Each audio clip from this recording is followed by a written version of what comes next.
one more for today. Going to step over. As I turn this time, he takes his hand, come on this side. He gets his arm out. He's still going to protect the Kimura because he has to.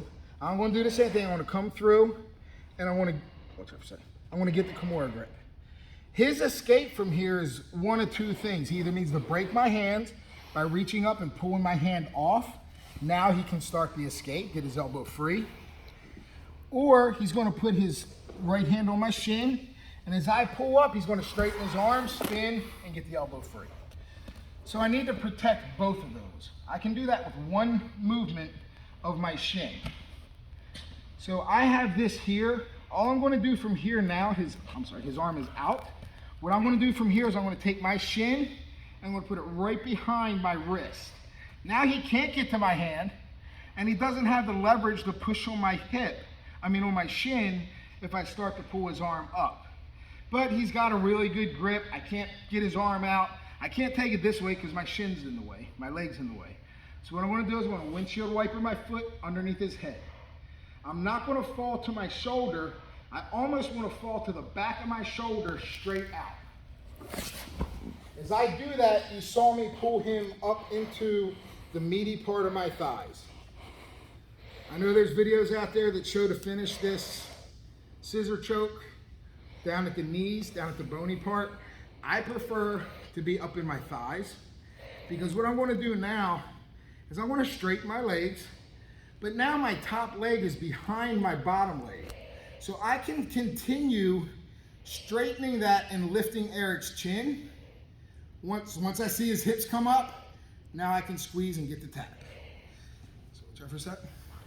So when I'm here, Eric's head is up here in my thighs, not at my knees. So I'm going to straighten my legs.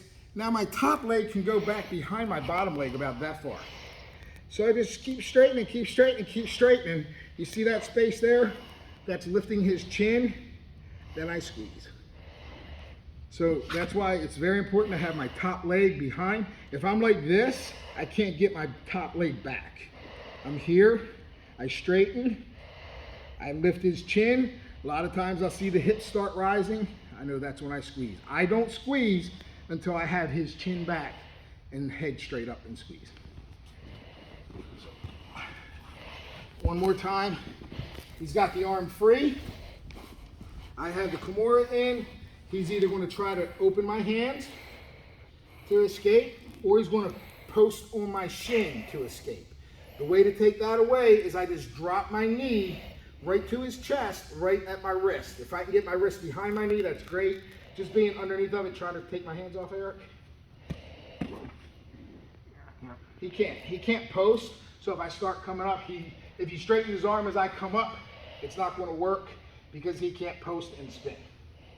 But he's got a really good grip. He decides to put both his hands on his hand. I can't get the Kimura. Windshield wiper underneath his shoulder, underneath his head, and I fall this way. I don't fall to the front of my shoulder, I fall to the back of my shoulder, and I pull Eric. Don't move, Eric. When I lift up, my knee should be beyond Eric's ear. My top knee is beyond Eric's ear. So now what I'm going to do is I'm just going to straighten my legs. Now I'm going to continue straightening this leg until I see his knees come up. Then I squeeze.